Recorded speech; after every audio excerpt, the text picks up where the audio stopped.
And there we are. That's it. Awesome. We are live. That's so easy. Funny. There's people in like right away. It's pretty funny. There's been people sitting here waiting for like 20 minutes. It tells me how many people are waiting. So pretty cool. Thank you guys for your dedication. Yeah, the awesome cover of Post Malone. You're welcome, America. That was Tom's idea, actually. We were driving around Italy back in November. And he said, "You know what song I'd like to cover?" And I said, "What?" He said, "That's the Post Malone song." And I said, "Sounds good." So it took a while, but here we are. It did. It took some maneuvering, but it got done, and here we are. And everybody loves it. It was pretty good. It was, and it's quite honestly, we talked about it. Seemed like a good idea. We ran it past the Italians, Andy and Paolo, and Valerio was our guitar player in that tour, but Andy right away just said, "Hey, I know exactly how to do it." And so Andy got in the studio and lined out the arrangement, and it was, which is exactly like the original one. So yeah, and it turns out too that Andy kind of said the magic words when I told him about it. He said, "Well, look, I have this background. He'd done all these other like pop and weird covers for like hip hop and pop covers, like Metal Hammer or Kerrang, like they do all those compilations, and he'd done a bunch of that stuff already. So he's like, I know exactly what to do with this. I'm like, thank you, Sarah. What's going on there, Sarah? What's happening out there in probably LA, I guess? Yeah, it's good. Hey, so today I did an interview with Little Falls. What's our station up there? 94 The Dark, right? The Dark, yep. Yep. And so I did an interview with them. And didn't you say that they have, what are they doing? Aren't they doing kind of like a showdown of Over Now?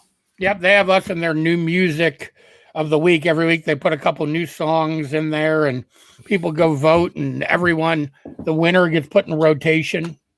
So is there a link that we should share for people to just go check out what that is or not? What is that? Yeah, let me find it. Yeah, I posted it on your page. Yeah, it's posted on your page. Let me go find it. Hang on, I'll go find it. Gotcha. Talk amongst yourselves. Yeah, talk amongst yourselves for a while. So, So look, things are kind of opening up around the world right now.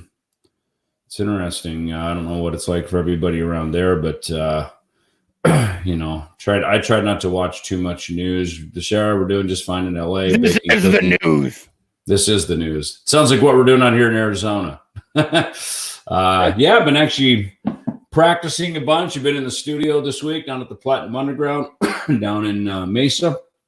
Putting some bass tracks down for the new solo stuff. Tom and I, our goal here is October will be the release date for the new Ellefson solo album. And obviously now you've heard two songs. You've heard Simple Truth and Over Now. So that is the general sound of the record. And I think it's going to be great. I think it's really going to be cool. We're having a lot of fun putting it together. And I was glad to get in the studio. I've been mostly doing most of it right here at home. Tom got into the studio over in Madison to put some vocals down last week. I think you're going back over there again this week. So it's working.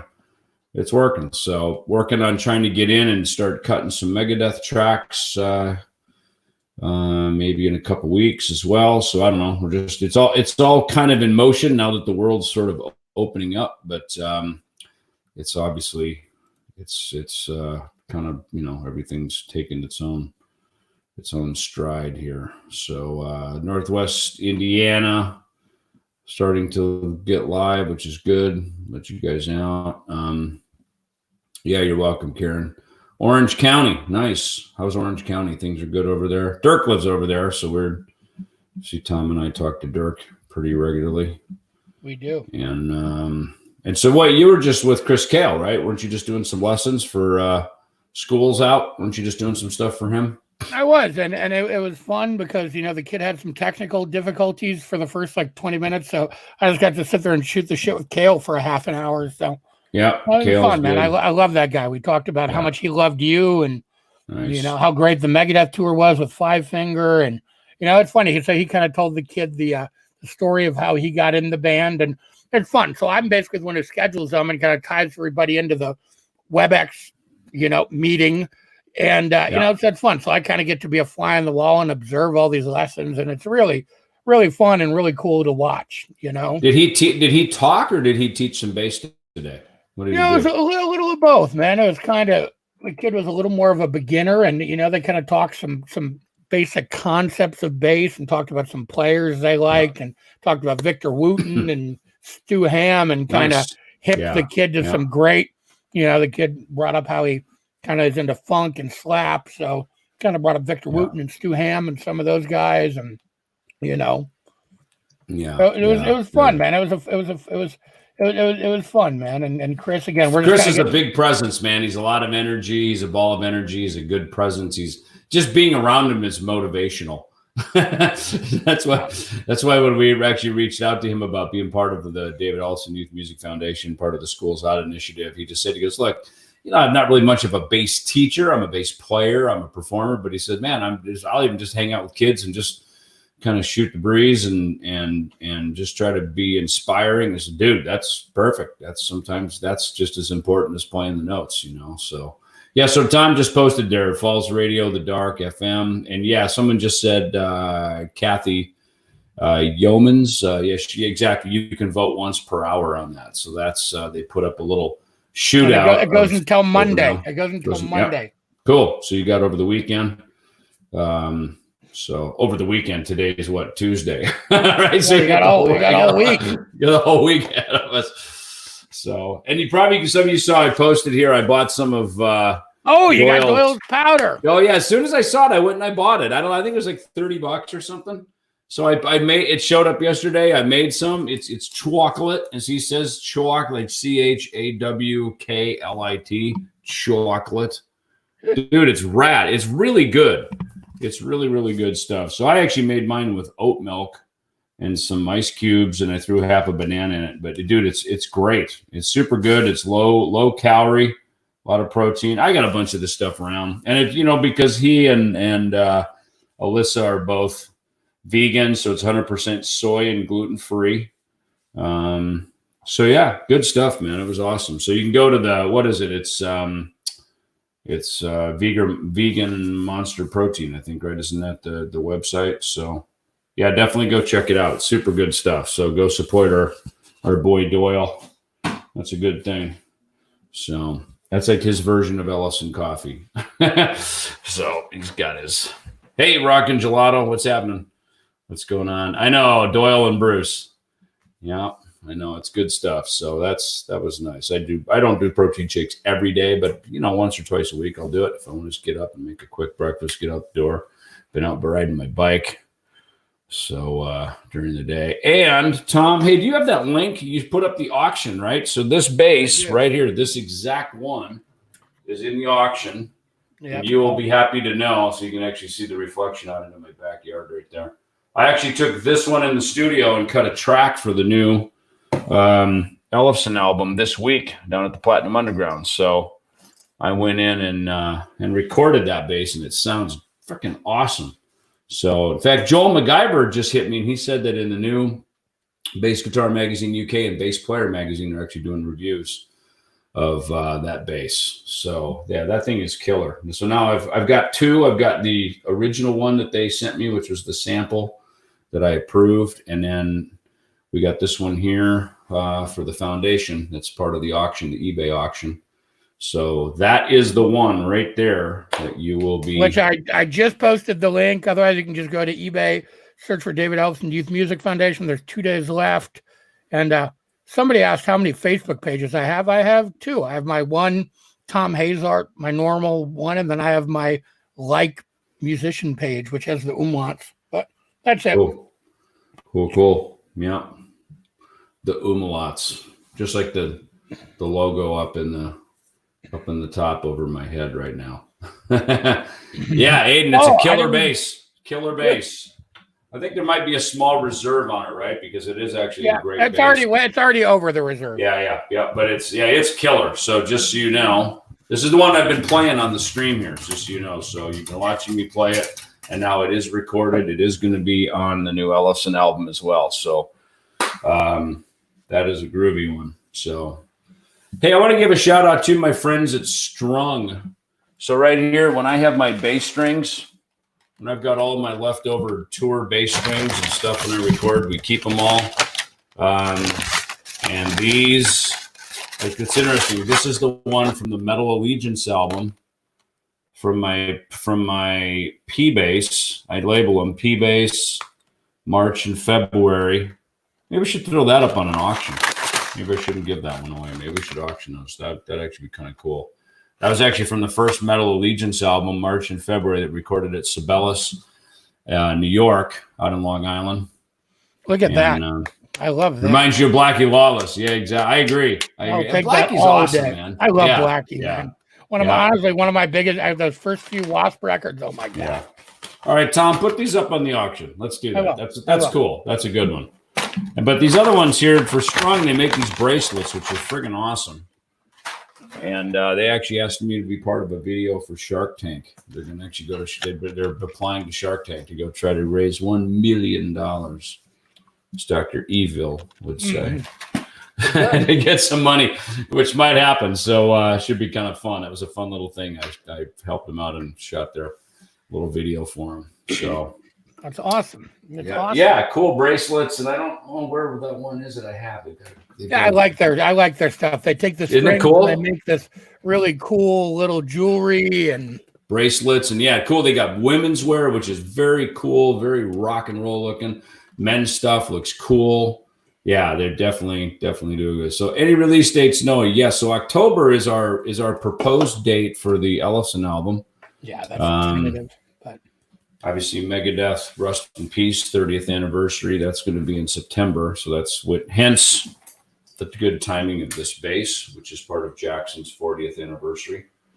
But this bass is all about that. So.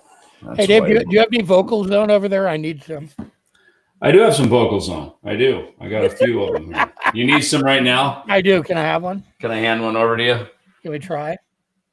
Let me see where they are. I don't know. They actually just sent me a big box, thankfully. Did they? Thank you to everybody over there for hooking me up. And yeah, I knew they sent you a box, and I'm like, look. Yes.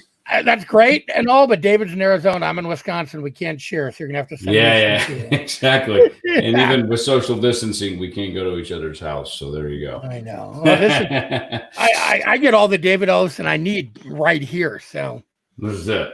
More than you want, probably, right here. Hey, so I am doing a cool thing.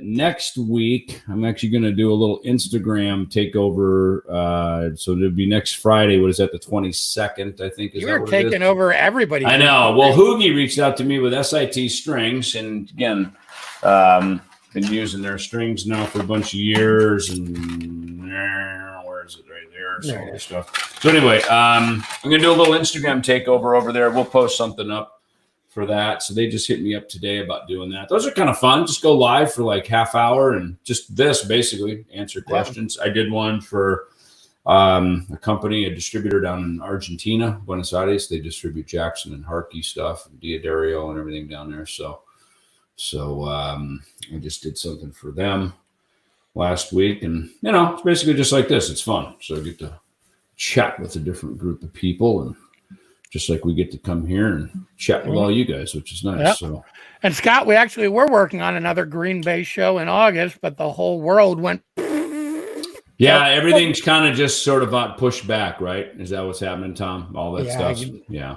I don't know. Yeah. I don't know. So a couple things I wanted to mention too. So a couple cool things coming out this week. So our friends in Autograph have a new single coming out on Friday on our Bandcamp, and the proceeds from that are going to Trinity Health of New England. I guess they got inspired by our giving campaign from Simple Truth, and they hit me up and they said, we want to do something like that with our singles. So we reached out and talked to Trinity Health of New England, which is an amazing medical organization. And so they have like a fund basically that goes to the nurses and the frontline staff to buy PPE and protective gear. So the funds from that single is going to go to that. And I did guest vocals on the first single from the new Virus record. You remember Virus from Combat in the 80s? Well, I did guest vocals on their new single. Randy Burns mixed it, and that's actually coming out on Friday on Bandcamp too. So our Bandcamp's going to be a pretty hopping place on Friday. That is cool. Yeah, it is. Now, Over Now is on Bandcamp. Is it a standalone? It's not part of the EP, nope, right? It's not part It's of the a EP. You standalone, can right? buy it by itself. And it is coming out. Over Now will be on all the other digital outlets, Spotify, iTunes, everything else on Friday. So Friday's a pretty big day. Friday's a big day. That's awesome, man. That's super good. So David back asking about coming back to Download. Yeah, I mean, look, Download, everything this year is just canceled for this year. Everything as far as all those festivals over in Europe, all that stuff is gone. But yeah, I mean, look, if there's a chance, I mean, certainly Megadeth around a new album usually makes an appearance there. Obviously, Tom and I would like to get over there to play. Someone is asking too about going down to Australia. Yes, our Australia dates are rescheduled now for February. Supposedly. Yeah, supposedly. I mean, look, everything's if the world cooperates. Yeah, everything's a supposedly, yeah. So, but yeah, they are rescheduled now. We're going to do our Japan dates March 2nd and 3rd. The new album will be out. Again, we're aiming at October. And that, even record labels for the most part are, mostly confirmed on things, sometimes tentative, depending on what all's going on. But that's been our plan. That's how we're aiming it. That's how we're recording and aiming toward the October release. So, Francisco, hey buddy, what's happening from Mexico? Nice. Nobody knows. No announcements have been made about anything Megadeth touring wise. So David's not even referring to that. He's talking about festivals and everything else. So festivals over in Europe, all that stuff is all the big stuff over there has all just been wiped off the calendar for this year. So, and quite honestly, Europe got ahead of it probably before everybody. They started really shutting things down pretty quickly. I remember Mike Portnoy looking at his feed, because they were over there with Sons of Apollo, and so they shut everything down. And but anyway, it's but I think Tom, I'm going to be doing some more lessons this week too. I think, right? A couple more coming. A couple more coming up this week with you and Nita. Nita Strauss is doing some more, and we're starting to. Again, we're kind of not really in a rush. This thing's not ending anytime soon, so we're trying to stretch them out so we can make it last as long as we can. Yeah. David Counts, happy birthday. Happy birthday. Yeah, exactly. There you go. From both of us at the same time. Happy birthday. James, find me a Coke. There you go. I got you one right here. Where is it? Right here. There you go.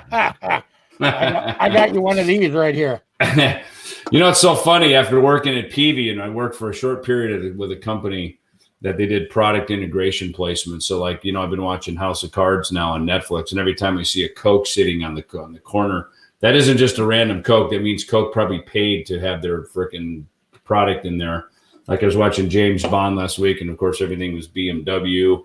They had some Range Rovers. They had specific guns they were talking about. So all those companies usually pay to be in there, and that actually helps pay for part of the production of the film. So it's like their version of crowdfunding. So when you see the Macintosh, of course, Apple, like a good friend of mine, Frank Casanova, works over at Apple, and he was there. He hit me in the late 90s, right as we had put Megadeth.com up, and he hit me about doing a concert, a live Megadeth stream for Apple. And he said, he goes, you might be wondering why I'm hitting you. He goes, first of all, I'm a fan, and number two, I have the technology to do it because I work at Apple. And number three, I'm the boss. I can do whatever I want. So we've stayed in touch and been good friends. And he just put a really cool post up the other day about how he worked for Apple and he left for a short while after Steve Jobs left. And Steve Jobs actually called him back and said, hey, come back to Apple. I'm reforming the company. So it's a pretty cool story. So pretty, I don't know why I went off on that tangent, but anyway. Because it's our show and we can do whatever the hell we want. Good story. Yeah, it's a good story. It's funny, where we filmed Rude Awakening, that is now, I think, a U of A campus, U of A college out of Tucson. But back when we recorded the show there, it was called the Web Theater. And there was a guy that actually took that building. It was an old building downtown Phoenix and kind of blew the whole thing out and fixed it up and put the stage in it. And his whole intention was to do live web concerts. Ironically, he was ahead of his time. We could certainly use that now, couldn't we? Go in there and do shows, and even if there was no one in the audience, you could do live concerts. And maybe we should do a petition to reopen the Web Theater. So, right. Who knew? He was ahead of his time.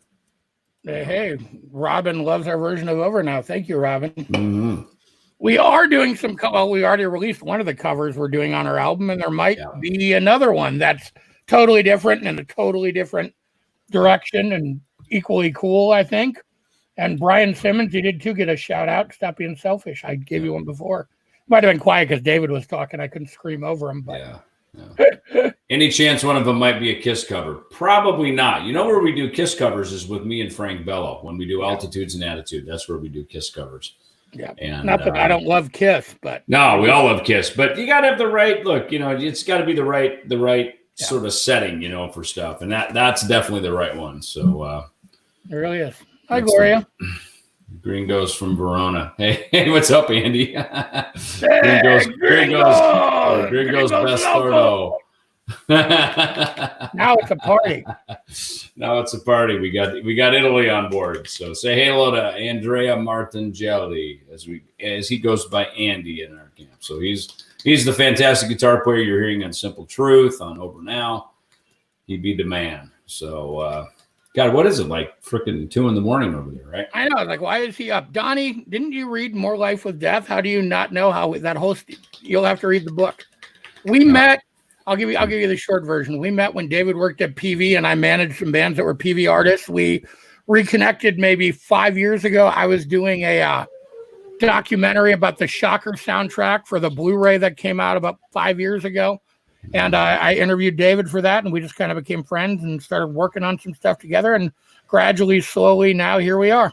Yeah, gradually, slowly. So Donnie Schoenrock is our Ellefson Coffee Company partner back in Jackson, Minnesota. He has a fantastic barbecue restaurant called Cat's Hog Heaven on 2nd Avenue, which is basically Main Street.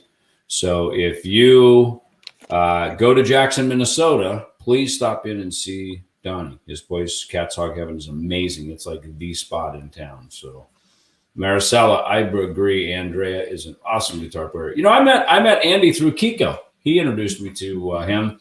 Andy came to our show. It's funny. Cobra Page had reached out to me and asked for Cobra and the Lotus and asked me about a new guitar player. Said she needed a guitar player. So I asked Kiko. I said, we're on the bus, and said, do you have any ideas? And he said, he goes, you know, my friend Andy would be great. And said, in fact, I'll call him. I'll have him come down to our show in Bologna in Italy. And he did. He came down. And we met, and that's kind of where it all started. And then Frank and I brought Andy in to play guitar for me and Frank Bello when we did Altitudes and Attitude last year when we were over on tour playing with Slash on the European dates. And that just kind of led to him coming over and playing with me and Tom. And so he'd be the man. Andy's the man. So he is the man. Sun Prairie, Wisconsin, Green Bay here. All right. Wisconsin represent. Yeah. Minnesota represent. Death before decaf. I agree. There's no such.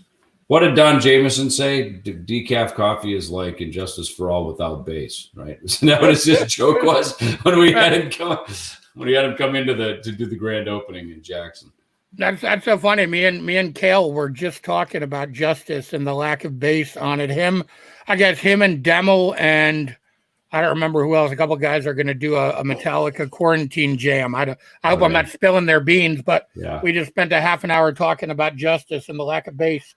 What's funny, you know, how good was the Metallica? The thing they did Blackened. Yeah. They did the acoustic version of it, and it's funny. You hear it and it sounds so good. I mean, Robert Trujillo is just an amazing player. Yeah. But to hear him play that, and again, it's acoustic, so you can really hear the bass coming through, and it's kind of like the bass you never heard on the actual album. When you go over and you listen to the electric version, you're like, oh yeah, that's right, it doesn't really have much bass on it. But hearing that, I love that version. I thought that was very, very well done.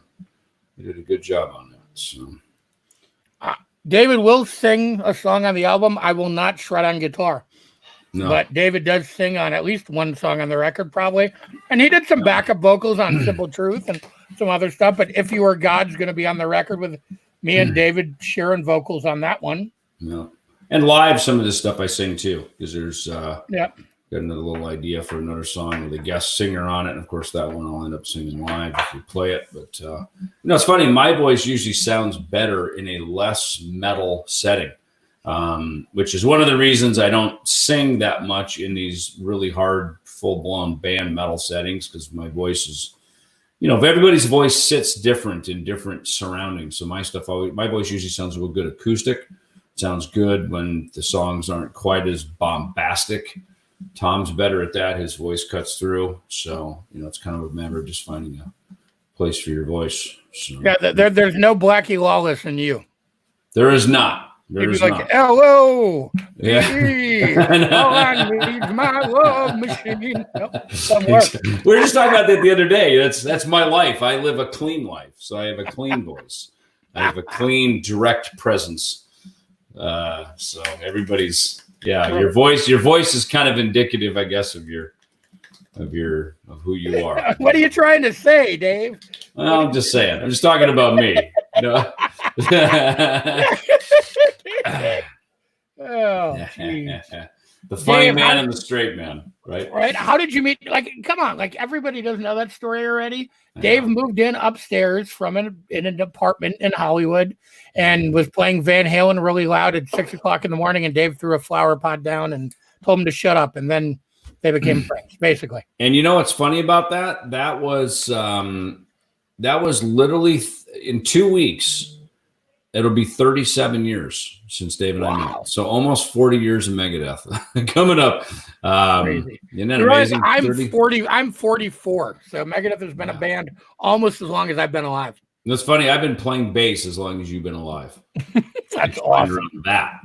It's funny. I just found this. I think this is a Peace Cells pick. What? It's I think so. I think so. We never made them again. It had to have been. It had to have been from back in like Peace Cells. And maybe even So Far So Good So What. It had to have been because I don't think I used these. That's really thick. What is that? Like a millimeter? It's like huge. A 1 millimeter. I know, and it even has like the dust. Like when Jim Dunlop makes pictures, they've got that dust, that kind of that dust. And I'm pretty sure it is because I've never made these. We've been having these picks in years, and I haven't even used these. I mean, I had these yellow ones that I used. I remember when we were recording, Euthanasia, because the tempos were a little bit slower. And Max said, he goes, "Why don't you use these here? I had these made. This is probably from Euthanasia. Is it from Euthanasia or Cryptic Writings? Oh, that might be." Oh, it's a Risk pick. It's the Risk logo's all kind of worn off of it because it's a huge pick. Are we going to start comparing our David Ellefson picks now? Because I got a glass one right here. Where the hell did this thing fucking go? Okay, here it is. But these I started using because they were a little bit lighter. Dude, I have one of those. I see you're 13 and I'll raise you one. Do you have one of these white joints? Bet you don't have one of these. Bet you don't have I thought it was a Kiko pick. It is a Kiko pick. Yeah, it is. All right. I don't have one of those. Signature on the front. I have a Super Collider though. Ooh. Yeah, I got some of those around somewhere. But you have one of these. That's the real question. You know what? I bet you lost them. Have those. Yeah, I think I did lose all those. I have one. Funny, I have a couple Peace Cells picks. I'll give you one, dude. Please.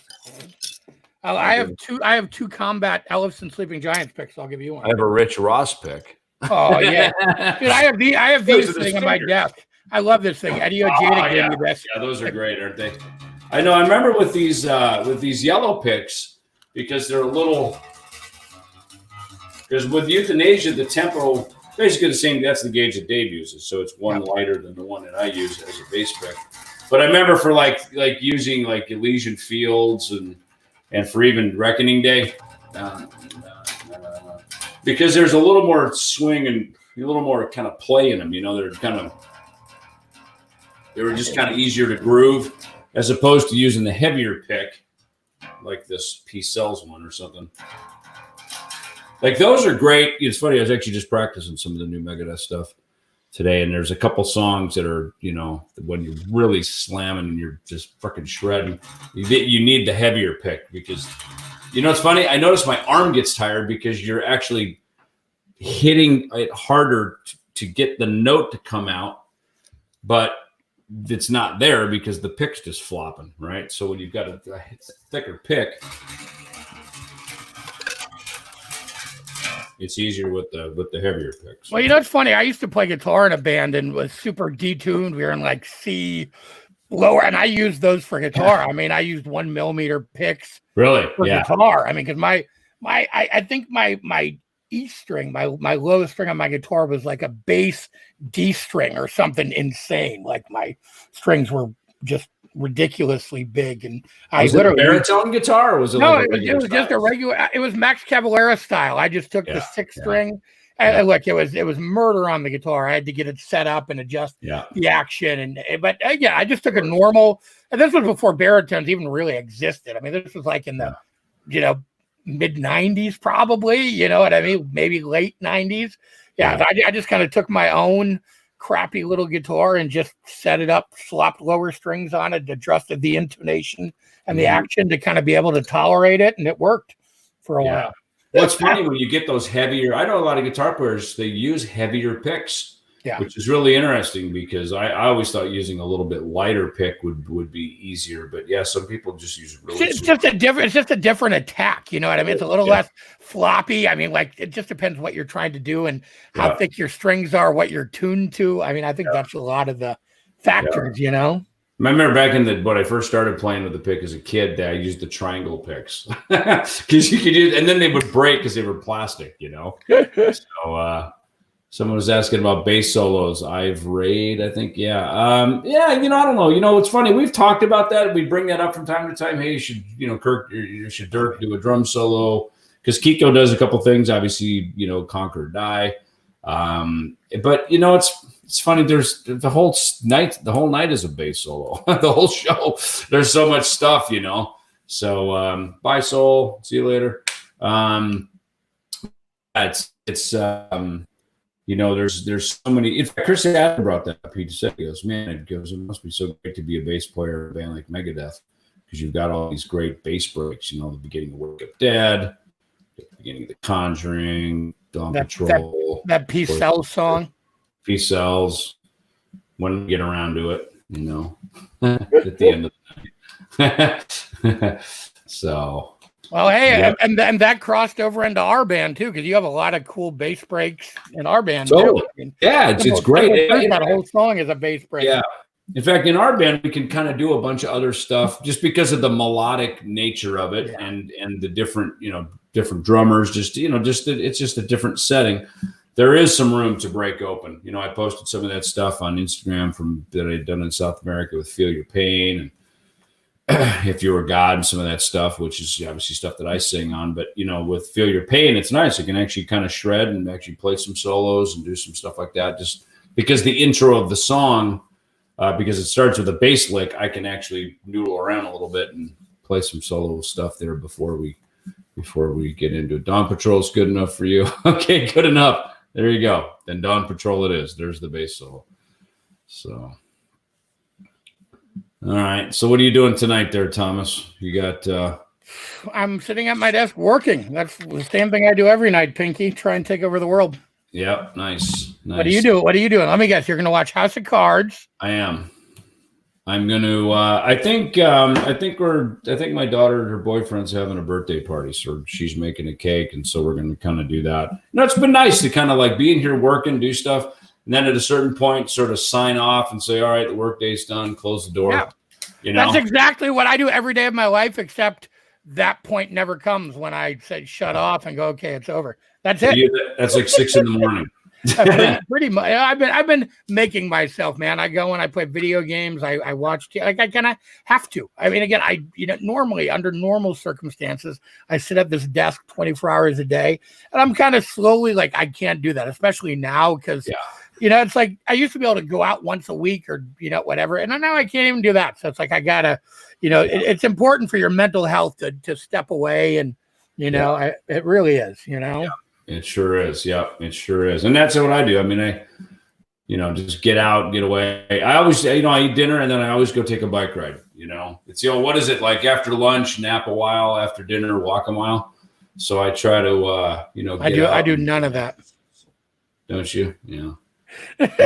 After dinner, sit a while. That's the Midwest way of doing it. I know. So. I know. You got out. See, you're smart. You got out and got to Arizona. Now you're all healthy in Arizona, and I'm still in Wisconsin eating the fried salad bar. Wisconsin. Connor Butler asked. Go ahead. No, go ahead. What was that? What were you I was going to say the only place. Salad? Yeah, exactly. The only place in Wisconsin where you can get an entire salad bar deep fried. Nice. Connor Butler was asking whose idea was it for Megadeth to cover Strange Ways. So here's the thing with that. So we covered that on the Euthanasia record. Prior to that, remember Kiss had an album called Kiss My Ass, and they'd asked people to cover songs like Garth Brooks, Anthrax, Hard Luck Woman. A handful of people had. Yeah, they covered Kiss songs. So they'd reached out to us about it, and so I talked to Gene, had a few phone calls about it. We were actually in the studio. It was Countdown to Extinction was done. I think we were working on.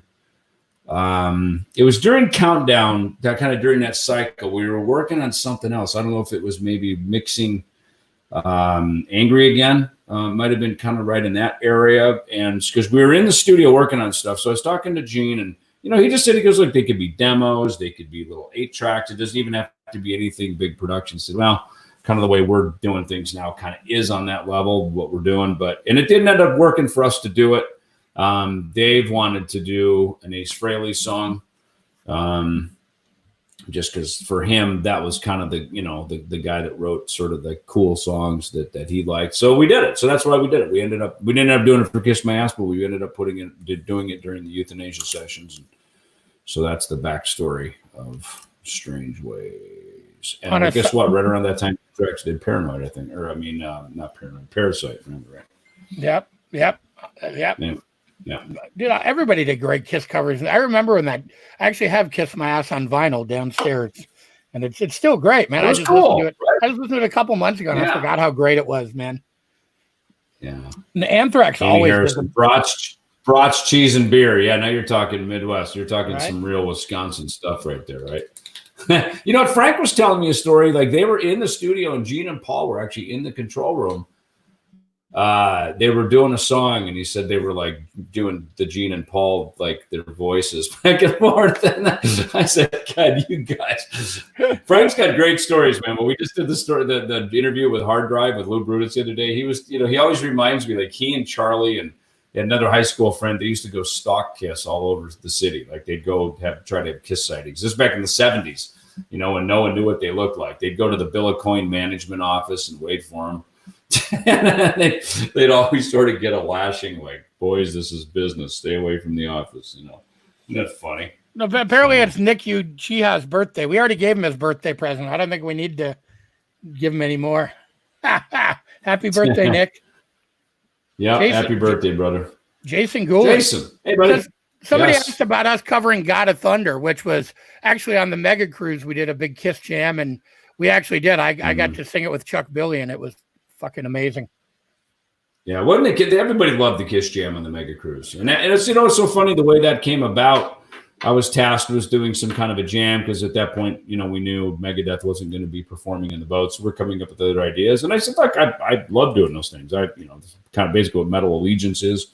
So I had reached out to Frank Bello, and I said, look, I started putting the set list together. I said, look, I don't want this to be like a Metal Allegiance set. I want it to be something a little different than that.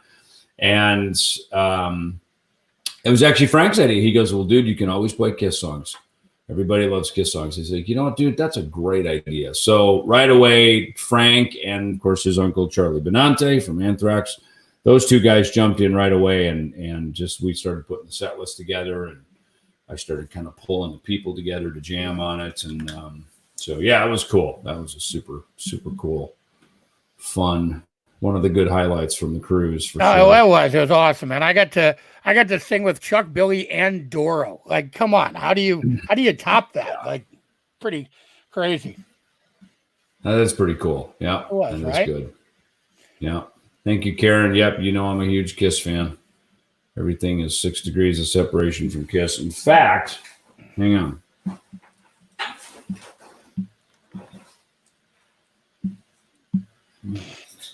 I should be drinking my Kiss Cola. I have one of those in my living room. I got this one from you. There you go. You do. Didn't I get this from you? Weren't you talking about doing an Ellefson Cola? Yes. Combat Cola, actually. Combat Cola. That's right. That's what it was. Are we going to do that? We should do that. I don't know. The person just kind of disappeared. Like she stopped emailing back. Like, how people do that. They just vanish. Like they're like, oh my God, yes, let's do it tomorrow. And then You send emails Yeah. and they just slowly like, yeah, Yeah. all right. But if Back I'm in the ever day, back, would have been combat cocaine back in the I know, day. right? Not With a K. anymore. Not anymore. Definitely not anymore. Now the So he just closest we get is disappeared. Well, that's combat CBD. That's the closest we get. CBD. But that's a good one. That's actually a good one. And ours is the non-mind altering version, which is so there's all good. So highlight of your career today. Sitting here right now, this moment, right now. That's not far from the truth because look, the Grammys, these things are fun, they're great moments, they're awesome, but it's always about being in the moment, right?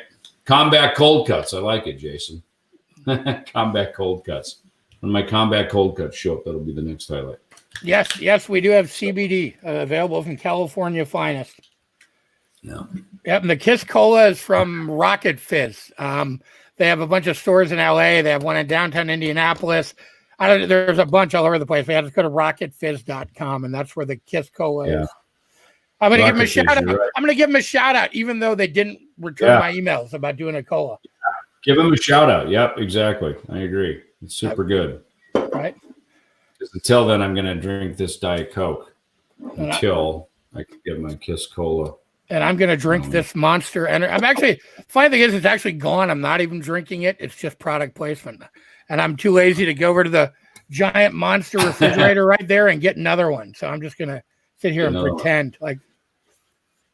So Santi Gonzalez asking, how about doing some Priest covers? I agree. Priest is always awesome. You know what? We kind of got to do the ultimate Priest covers, when we did the show with KK Downing. I mean, after doing that, and it's funny, I talked about this, I think, on the last stream. About a year before that, I played bass at the Alice Cooper Christmas Pudding, which is his charity fundraiser that he does for the Solid Rock Foundation. And he does it every December. And Glenn Sobel, who's Alice's drummer, reached out to me. We're buddies. And he said, hey, are you in town? Would you be available to play bass for Rob Halford's set? I said, absolutely. And then it ended up that he's like, look, if you don't mind, why don't you play bass for Alice's set too? So it was great. I played a half a dozen songs for Alice.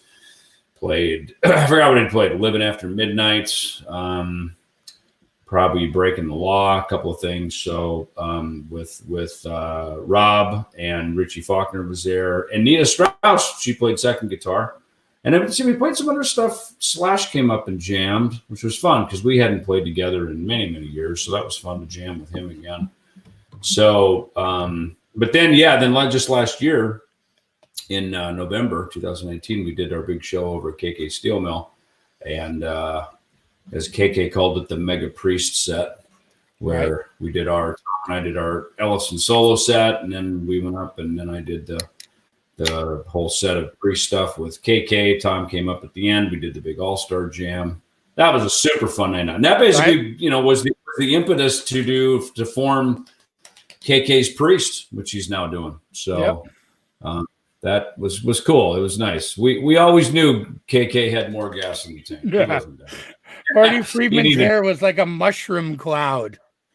That's where we got the inspiration for Vic with the mushroom cloud. You have that? Don't you have that poster, Tom? What is that? I do. I have every poster. Yeah.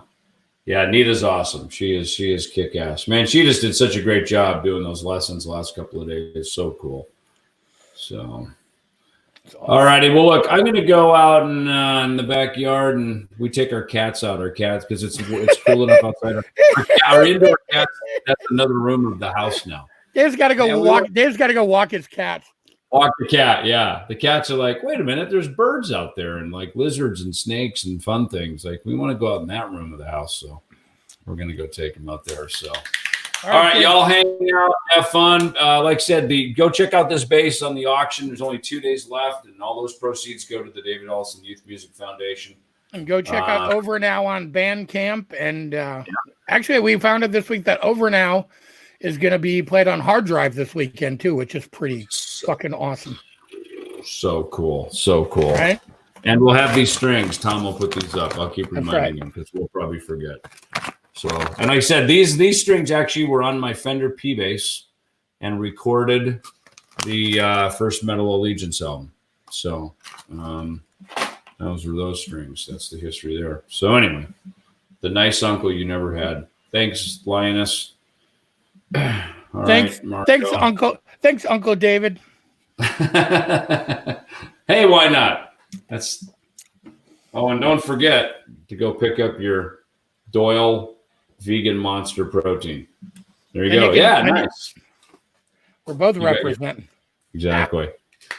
All right, man. Well, good. Tom, we'll chat later. Y'all, we will see you, I don't know, another probably week or so. We'll go live again maybe over the weekend or something, and I'm sure there will be something to talk about. So okay, hang on. I got to address this real quick before you leave. Sure. Who is this idiot that keeps saying that we're anti-European? You realize we just did a song and gave all of the money to Italy. Like this guy has been the entire time. Where do you get? We're both completely European. SD Rockman, who is that guy? Look, I basically live half of my life. Apparently, he's a Ninja Turtle. Yeah, I live half my life in Europe. We just did a full-blown sports arena European tour. So anti-European. What are you talking about? I've always said I'm going to go retire and live in Italy. So I don't know what you're talking about there, SD Rockman. So we love Europe. We can't wait to get back to Europe. That's right. So we do. We call out the trolls here. We should do a fact or fiction. I know, anti-European. I am European. I'm Ellefson. So am I. We're both. Yeah. Well, there are no two men more European on earth than me and David, unless we were hanging out in the middle of Belgium. You could not find two more European dudes. Hey, you know what's funny? When we were finishing up the Rust in Peace tour 30 years ago, we were, I guess, probably 29 years ago now, but we had this little band that did the last few shows with us over there, this little band called Alice in Chains. They were funny dudes. They were a lot of fun, and they had a T-shirt and on the back of it, it said, Alice in Chains, European on my head tour, right? And it had a guy standing there with he was trickling peeing on someone's head. Did you ever see my Megadeth Alice in Chains European tour poster? I have a poster from that tour. Yes, it's Megadeth, Alice in Chains, and the Almighty. And the Almighty. That's right. And funny enough, Christian Nairn was spazzing out over that because he went to that show and he loves the Almighty. They're like one of his. When you know the Almighty is Ricky Warwick is now the singer in Black Star Riders. He was the singer in Thin Lizzy when they were called Thin Lizzy, and then when they decided to start making new albums, new records, Jimmy DeGrasso was in the band with them, and so Jimmy gave me the history that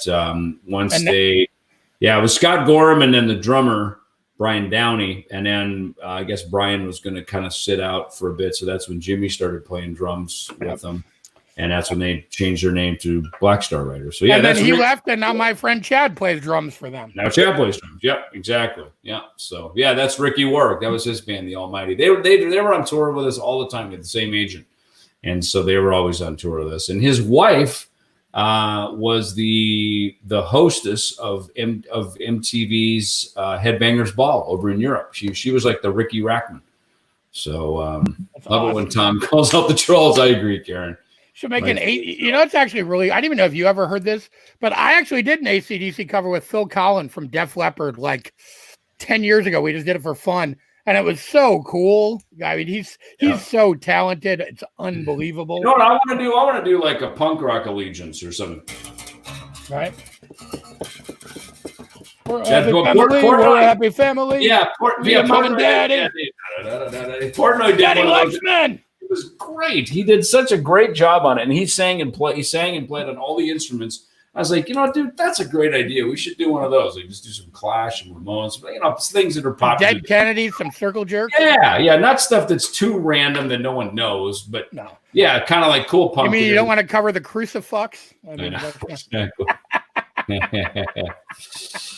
right. I'm gonna go walk the cat. Later. All right. Thanks for joining us, guys. See ya. Bye.